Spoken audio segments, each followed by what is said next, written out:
एक कस्बे में एक विधवा अंधी औरत रहती थी। उसका एक बेटा था जिसकी पालन पोषण की सारी जिम्मेदारी उसके कंधों पर थी।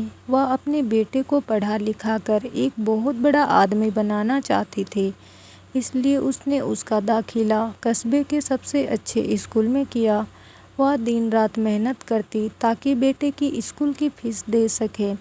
लड़के के स्कूल के बच्चे उसकी माँ के बारे में जानते थे। वे सब उसे अंधी का बेटा कहकर चिढ़ाते थे। लड़का इससे बहुत परेशान था।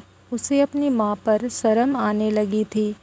वह उसके साथ कहीं भी आने जाने से कतराने लगा था। जब लड़का बड़ा हुआ तो उसकी शहर में अच्छी नौकरी लग गई। उसने अपनी माँ से वादा किया कि शहर में मकान लेकर वह उसे लेने आएगा, लेकिन वह शहर गया तो फिर लौटकर वापस नहीं आया। उसकी अंधी माँ उसका इंतजार करती रह गई। कई महीने बीत गए, लड़के की कोई खबर नहीं आई। एक दिन उससे नहीं रहा गया और वह बेटे से मिलने शहर पहुंच गई।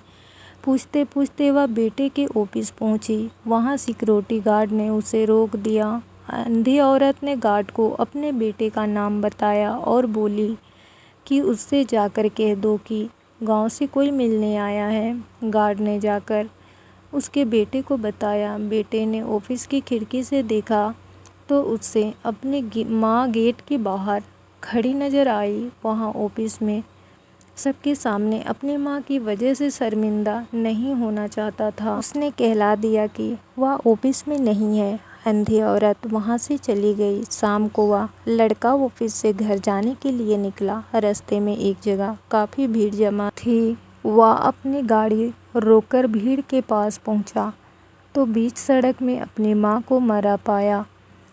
उसके हाथ में एक चिट्ठी थी जिसमें लिखा था, बेटा बड़े दिन हो गए थे, तेरी कोई खबर नहीं मिली। चिंता हो रही थी इसलिए तुझसे मिलने चली आई। तू तो अब बड़ा आदमी बन गया है।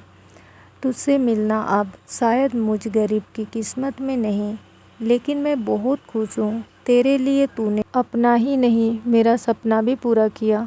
काश बचपन में तेरी आंखों में सरिया ना घुसा होता और मुझे तुम्हें अपनी आंखें ना देनी पड़ी होती, तो तेरी तरक्की अपनी आंखों से देखकर सुकून से मरती।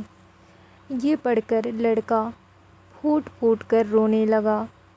जिस अंधी माँ पर उससे शर्म आती थी, उसने उसके लिए कितना बड़ा बलिदान किया था।